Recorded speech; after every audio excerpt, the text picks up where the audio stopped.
against each other? Is that the question? Or incompatible with one With each another? other? So there are a lot of laws, and I also serve on the Judiciary Committee. So you guys should have learned this in school, but the process is when how a bill becomes law is somebody like me, like a representative, says, "I want this to be law." I file it with the clerk, and it gets assigned to a committee. So a lot of those bills get assigned to Judiciary Committee because Judiciary Committee is dealing with a lot of the laws. And so then it has to go through the committee, and it has to pass, and then it has to go on the floor of the House or the Senate. It has to pass both House and the Senate, and then the governor has to sign it at the end in order for it to become law.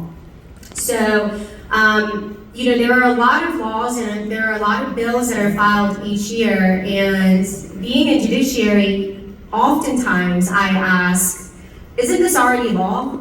Or doesn't this go against what we already have?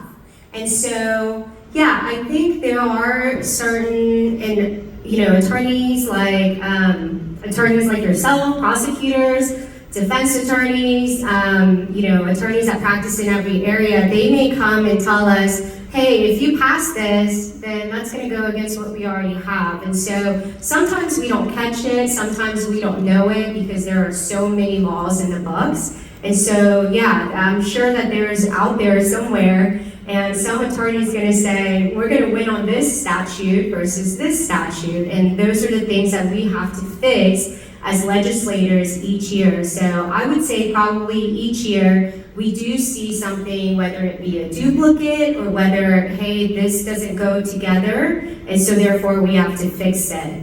And that is the part that I love the most about being a state representative, probably because of my law background and hearing from my lawyer friends and telling me that there are changes that we need to do. And there may be something that we pass and that's signed into law 1 year, and then we have to come back and fix it because we realize, hey, there was one word that we shouldn't have included because that goes against something that we already have. And so, yeah, it's a process, but it's a fun process. And like I said, attorneys like Mr. Chung are the people that come to us and say, we can't prosecute this person because you guys did this and this goes against this. And just very shortly, there was something that came up this year. We had sex trafficking laws that many of the bills that we did for sex trafficking I passed in the last 3 years. And there is something in the law that says,